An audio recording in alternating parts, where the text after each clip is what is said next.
Welcome to the Stress Free Dentist Podcast. I'm your host, Dr. Eric Block. As always, I want to inspire, entertain, and educate you on the best tools and technologies out there. My goal is to help make your practice and career more profitable, efficient, and most importantly, more enjoyable. And check out all of my nonfiction and children's books on Amazon, and check out the stressfreedentist.com for any upcoming events. And if you're feeling you're a dental professional that's burnt out, or you just feel stuck or want to get to that next level, visit the International Academy of Dental Life Coaches, or www.iadlc.com, and we'll get you matched up with a life coach that understands dentistry. I also wanted to thank our amazing sponsor, Equa Marketing. They have helped me and my practice over the years to improve with SEO and website performance. And to find out how you can make your practice dominate in your area, go to www.equa.com/MSMSFD to book your complimentary meeting. Again, that's www.ekwa.com/MSMSFD.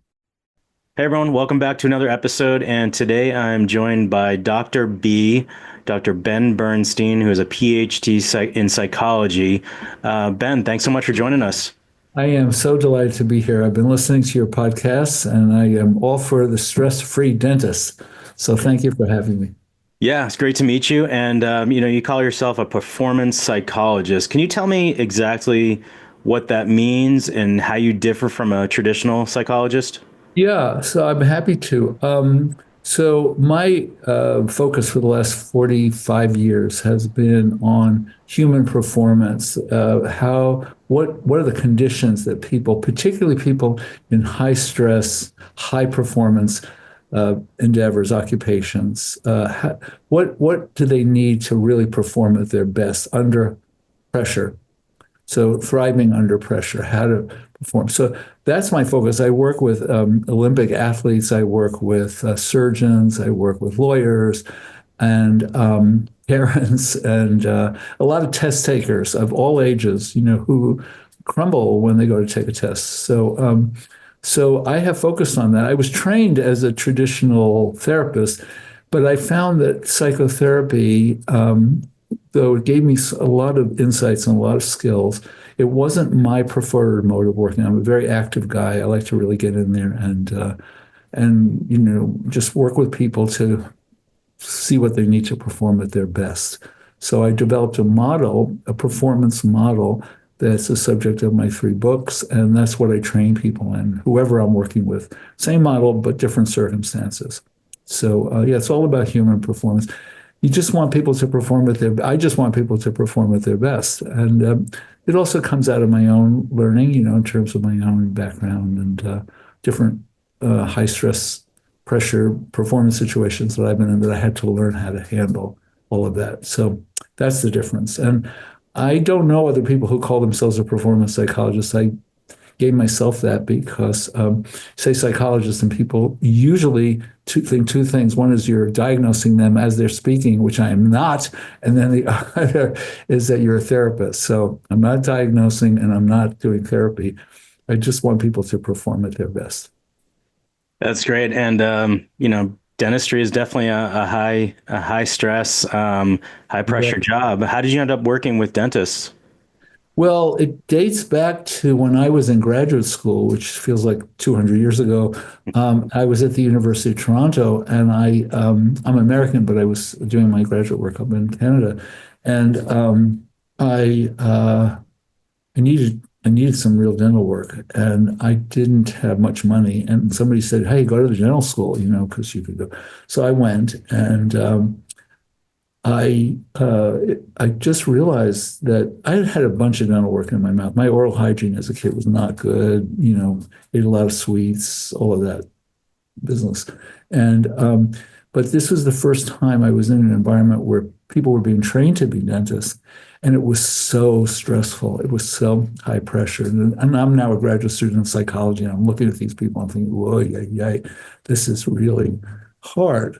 And came to find out later that dental schools depend upon the students, 3rd and 4th year students, to bring in income for the dental school. So there's a lot of pressure, and it's just a really difficult it's such a difficult field. So that's when I started to clue into it. I mean, dentistry, general dentistry, 4 years. It should probably be six. Just because of the specificity of the training. Okay, follow that by fast forward. I have a phenomenal amount of dental work in my own mouth. So I probably have 20 crowns. I don't know how many root canals, three implants. I once had five teeth knocked out. I mean, I've spent a lot of time in three different dental schools in four different countries, and I've just had a lot of experience in the dental chair, as a patient, and then observing what goes on. And I just kept thinking, man, all these people, not just the dentists, the assistants, the hygienists, the front office people, the back office people, all need help. It's a very high stress the occupation, as you well know. What do you think makes dentistry one of the most stressful professions out there? And then just a tag on that question. Did you notice any differences from the different when you're in different countries getting treatment, or was it a lot of similarities? That's a really good question. I have to think about that a little bit more. For the most part, it's quite similar. I mean, culturally, of course, there are differences about how people are talked to and treated and things like that. But the first part of your question about what is it that makes dentistry so particularly stressful? So in the healthcare professions, of which you are and I am, the focus is on the interaction with the patient. And dentists have a very limited interaction with the patient because you're working on their mouth. Hard to communicate.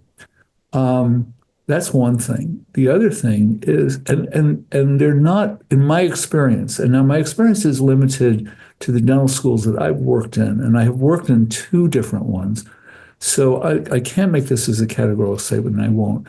But in my experience, that the students aren't really trained to deal with the more human aspect of dentistry, the interactive aspect. Let me put it that way. So what makes dentistry particularly stressful is that a dentist will come in and, Mr. Jones will be sitting in the chair, grabbing onto the arms. And the dentist will say, "Oh, Mr. Jones, how are you doing?" And so, "I'm good, I'm good." And but what's really happening that I discovered is that the dentist often, not always, but often has a front of "How are you, Mr. Jones?" But inside, the dentist is actually feeling what Mr. Jones is feeling. Mhm. Okay, so there's a psychological term, I think I may have coined it, called the induced reaction, which is that sensitive healthcare people actually get induced into the state of the patient, which diagnostically can be very helpful to realize Mr. Jones is freaked out and he doesn't want to be here and all of those things. But you don't want to pick that up and hold that, because for what happens for a dentist, and I've heard this innumerable times in workshops that I give in all over America, there's a split between "Hi, Mr. Jones" and inside, and that split is very, very hard to manage. I mean, that split itself is quite stressful, that you're doing two things at once. So I would say, that's the more personal part of dental practice. You have to run a business. You have to manage a staff. These are not skills. They may be touched on, and most dental schools will do some kind of work on that. But running a business and managing a staff are very different kind of skills than basically microsurgery that you're doing in a person's mouth. And so, I'm sure you know as well as any dentist that office dynamics and what people come in to work with, not only yourself but your hygienists, your assistants, your office people. It's a lot of work, and then the overhead is so high, and insurance, and we can just keep adding it on and on and on. Plus, often when people get out of dental school, they're starting a business. They may even be building a building. They may be starting a family, and it just one thing leads to the next. So the pressures really do build up. When I used to travel around the country for the ADA as a speaker, I would look out on the audience and I would just see so many people who looked tired, and who looked like really kind of worn down, and some a fair degree of unhealthy looking people. And in a healthcare profession, you want to be healthy. I mean, you want your practitioners to be healthy, right? Yeah, so all of those reasons it's a unique profession in that way, and I don't think people realize the complications and intricacies of running a practice, of being a dentist. And I'm talking about general dentists. When you get into the specialists, it's other aspects of that as well. Yeah, in school where we talk not almost to the patient, but over the patient, commonly to our professors. Hey, professor, the patient's, she's not biting correctly. She's not biting down the right way. It's like we're talking about them and not to them. So there's, so many things that we didn't quite learn with patient or staff management. Yeah.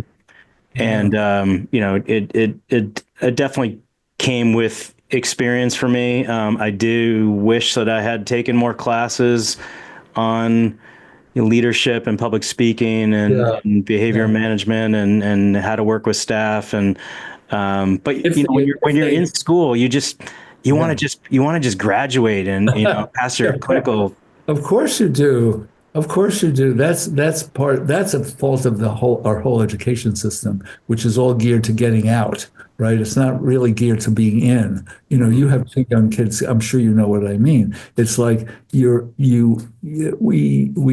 always into what's the next thing. I'll give you a really good example of this. At one dental school, I was asked to co-teach a class for third years in chair or chair side ergonomics, because dentists develop, as you well know, a lot of different chronic pain.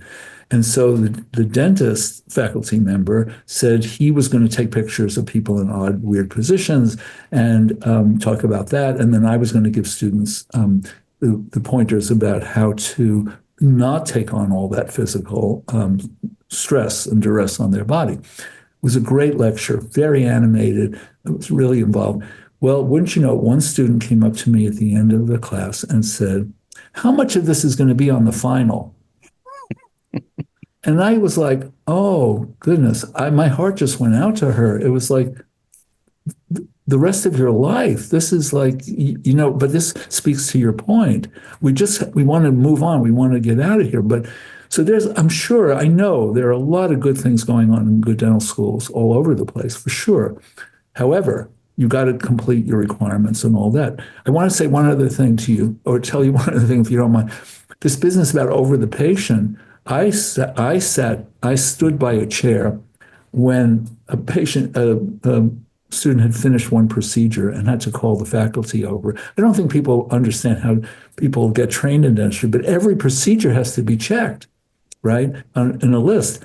And the faculty dentist came over and looked in the patient's mouth just like this and said, "Oh my God." And the poor patient was lying there with her mouth wide open, and the student looked like she was just going to lose it. Of course, So it's complicated. It's a complicated profession. I think from now on, whenever my wife asks me a question, I'm gonna ask right back, "Is this going to be on the final exam?" I love that statement. It's just so true. But Hey, what would you say are some red flags that a dentist just isn't handling the stress sure. in a healthy way? Yeah. Well, some standard ones and obvious ones, but they need to be said, are exhaustion and irritability. Okay. And if you're getting too tired, your fuse gets shorter. There's no question about it. This is true in any field. I mean, I work with professional athletes, and one of the things we have to make sure is they're getting proper rest and that they're really getting, recouping. Irritability, short temper, or difficulty focusing, I mean, I would look at any of these as signs that the stress is building. There is a scientific relationship between stress and performance that my work is based on. You probably heard of it. It's the Yerkes-Dodson curve. It's a bell curve. Too little stress, too much stress, performance goes down. But just the right amount of stress is where we perform at our best. When you start to go over the top into too much stress, what's going to show up is problems in teamwork, decision making, being able to carry out complex tasks over a period of time. And dentistry is just filled with complex tasks over a period of time. So, those are the symptomatic things. When I got into for a while, I was working with the California Dental Wellness Committee. So these are dentists who are about to would have lost their license had they not, because they were caught with alcoholism or drug addiction or some other addiction. And they were given the opportunity to work on themselves in various ways. And this goes on in different states, to work on themselves. And one of them is to come to a therapist or a psychologist. And I was chosen to be one of those people. And what I became aware of in that process was that what happens often is that the dentist that I was talking to would get used to increasing amounts of stress, so that zone kept moving. That's not productive. Okay. And it goes on incrementally and makes sense. There's nothing bad or wrong about the person. But as time goes on, you get older, the bills get higher, that keeps moving and it wears you down. Right. So, having a drink, going online, looking at pornography. I mean, there's many different things people do to relieve that. All of those, and I don't call them bad habits. I don't like to categorize people that way. They're unproductive. They don't lead you to where you want to go. They're not healthy in the sense of you being available to your patients and to your staff and then to your family.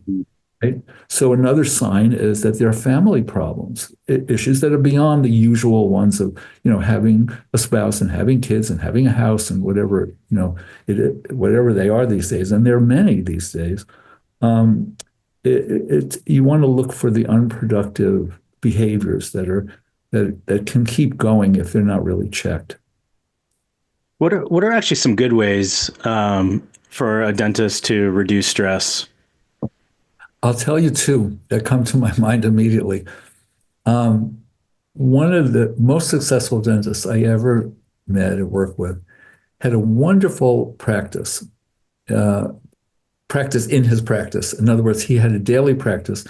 And what he did was on a daily basis, and I would encourage anybody listening to this to do this in their own way. You don't have to follow this way, but the practice was great, which was to show appreciation for every member of his staff every day. Okay. Now, to some people that may sound a little extreme, and it might be, but appreciation is such a stress-reducing tool that I don't think people realize how much it really helps. I mean, my wife and I have been married for 33 years, and in our early years, we had a lot of conflict, and we had to go to a therapist. We have two very different cultures. And what the therapist taught us was how to appreciate each other. So appreciation means perceiving value and expressing gratitude. So, you say to your assistant, that was so helpful when you anticipated what I would need, right? And I'm so grateful to you. So you're perceiving value and you're expressing gratitude. This is a great stress reducer for the person giving the appreciation and the person receiving it, because you want to spread this throughout the office. Now, on a personal level, one of the things I have found dentists have found so helpful is the following. Well, I'll just back up a little bit. One of the things I noticed when I started working chairside and watching dentists is that patients would be holding their breath. And what I noticed is that the doctor was holding her breath or his breath. That's another induced reaction, right? Patient is there, the doctor is there. Holding your breath, your brain thinks you're dying. So this is not, your stress is going up, not down. Okay, so So I've had dentists come to me in workshop breaks and say, I don't have time to breathe. Okay. So, it's funny, it's not funny, it's both. You're breathing all the time. So here's what I recommend. And I know what they mean. They're going from operatory to operatory to operatory, schedule as tight as can be. I totally get it. This is what I recommend to everybody. When you move from one patient to another, so it could be right around a wall, you just stop midway. Stop. This is 5 seconds. And you do the following. You close your eyes, you exhale through your whole body down to your feet into the floor, and then you inhale all the way up and then open your eyes. 5 seconds. That's a reset button. You have switched out of your sympathetic nervous system into your parasympathetic nervous system, and you've let go of what just happened, and you're ready for what next happened. Because every patient wants to feel that you're with them, not with the person before. Okay, so that's an incredibly simple technique, and the dentists that have done it have reported back to me, Dr. B, like that's kind of magic. I have to tell you one more thing, which is that dentists aren't taught about the visual system. The visual system is separated into central vision and peripheral vision, foveal vision and peripheral. Central vision is hardwired to your sympathetic nervous system. So when you're in a patient's mouth and you're looking through loops, you are in your sympathetic nervous system, fight or flight. It's happening. You don't even realize that it's happening. So that's essential. You've got to be there. But what you have to do is switch out of that occasionally. So how do you switch out of it? You just look at, when you can, you look at the tray or you look out the window. You just open up the peripheral vision, even for a few seconds. It's very restorative. Okay, so those things are small, but they're very effective. And these small, effective things, when done repeatedly, will keep stress at a much better optimal level. So I feel like that is a great tip for especially endodontists that are looking through microscopes and they have to keep their head so still. Absolutely. And they're hyper focused on that central. Yeah. And I just wanted to tag on the appreciation tip. Yeah. I found it extremely powerful to show appreciation to a staff member in front of the patient, Yes. another staff member. Beautiful. That's great. Yeah. Just make sure you spread it out. Yeah, exactly. Why do you appreciate her more than me? Yeah. You got to be careful of that. All right. This was an amazing episode. I want to wrap up with two final questions. Yes, please.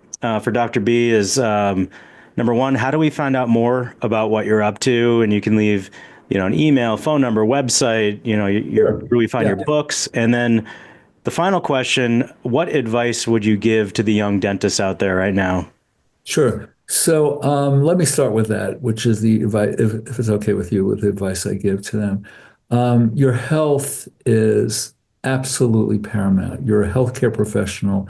You're entering into a very important field that you're responsible for contributing to other people's health. You can only really do that well the healthier you are. And I just have to encourage everybody, every young dentist, pay attention to your health. Get the exercises you need, eat the right foods, get enough sleep. It's very easy to slide into all the pressures and to give yourself over to that. However, if you're not healthy, it's very hard to really minister. And I use that word purposely.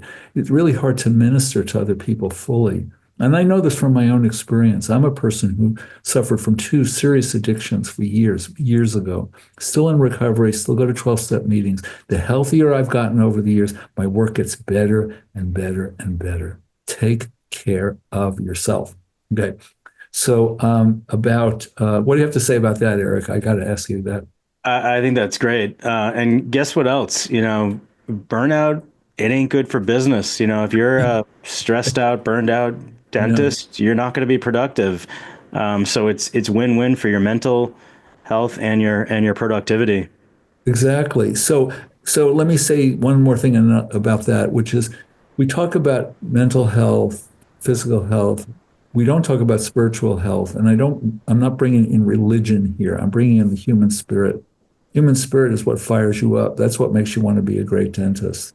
And paying attention to those three, I use a model of the three-legged stool: mind, body, and spirit. Usually we don't talk about the spirit. When all three legs are equally strong, it's a very sturdy platform. When one of the legs starts to slip, the whole thing starts to topple. So in my work, what I work with people is we get a reading on this right away. Where is it wobbly? In your body, your mind? Are you giving yourself negative messages, positive? Or your spirit? You have goals? Are you following your goals? Okay, how to contact me. Best way, most comprehensive way is my website. So it's DRB, Dr. B, YOUR, best, Dr. B, your best, just the letter B, yourbest.com. Everything is on there. You can order my books. You can contact me. The last couple of years, I started to train people to do what I do. And so if you have a team and you want to talk about how do you train the whole team in these three things, it's how to be calm and confident and focused when you're facing any challenging situation, definitely contact me, because I am so enjoying working at this new level of experienced professionals who want to now carry this work forward. So I so appreciate talking with you, Eric, and you're inspiring me. So thank you. Oh, thank you, Dr. B, Dr. Ben Bernstein. Excellent episode. Thanks so much for joining us. My pleasure. Thanks again for listening to the Stress Free Dentist podcast. And don't hesitate to get in touch with me at info@thestressfreedentist.com. And if you haven't already, please subscribe on your favorite platform and leave us a review. Until the next episode, I'm Dr. Eric Block, the Stress Free Dentist.